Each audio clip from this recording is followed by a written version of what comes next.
பத்திரிகைகள், தமிழில் இலக்கிய பத்திரிகைகள் நிறைய வருது. நீங்கள் படிப்பீங்களா? புஸ்தகம்லாம் படிப்பீங்களா? காலச்சுவடு அல்லது கணையாளி இப்படிலாம் இலக்கிய பத்திரிகைகள் வருது. ஏதோ புதுசாக ஏதோ சொல்கிறானேன்னு பார்க்கிங்களா? சரி, நீங்கள் வணிக பத்திரிகைலாம் இருக்கு இல்லையா? கல்கி, குமுதம், விகடன் இதெல்லாம் பார்த்துருக்கீங்களா? சரி. இப்போ இந்த மாதிரியான பத்திரிகைகளில் நீண்ட காலம் வந்து கொண்டிருக்கக்கூடிய பத்திரிகை ஒன்று இருக்குது. எத்தனை வருடங்களாக, இதெல்லாம் இப்போ சமீபத்தில் வந்த பத்திரிகைகள். 175 ஆண்டுகளாக ஒரு பத்திரிகை வந்துட்டுருக்கு. 175 ஆண்டுகளாக தமிழில் ஒரு பத்திரிகை வந்து கொண்டிருக்கிறது. யாராவது கேள்விப்பட்டிருக்கீங்களா? ஆசியாவிலேயே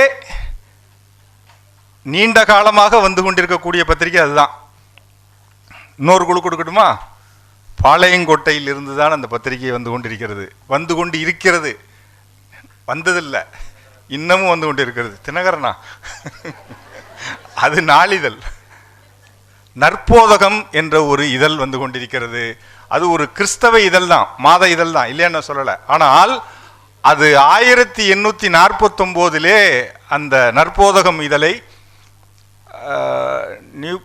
அப்போ இருந்த ஒரு கிறிஸ்தவ பாதிரியார் அவர் தான் அந்த இதழை துவக்குகிறார்.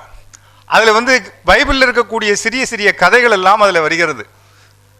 அது மட்டுமல்ல, அன்றைக்கு அக்காலத்தில் இருந்த பல பிரச்சனைகள் கூட அந்த பத்திரிகையில் வருது. பாளையங்கோட்டையிலேருந்து வரக்கூடிய பத்திரிகை, தெற்கு பஜாரோ எங்கேயோ நினைக்கிறேன், அது அந்த பத்திரிகை.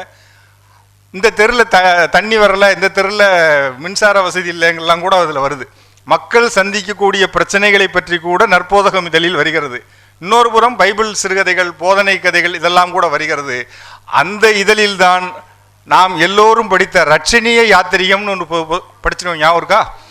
கிறிஸ்தவ காப்பியம், கிறிஸ்தவ கம்பன் என்று சொல்லக்கூடிய H.A. கிருஷ்ணபிள்ளை அவர் எழுதிய அந்த ரட்சணிய யாத்திரிகம் அதில் தான் தொடராக 12 ஆண்டுகள் வந்தது.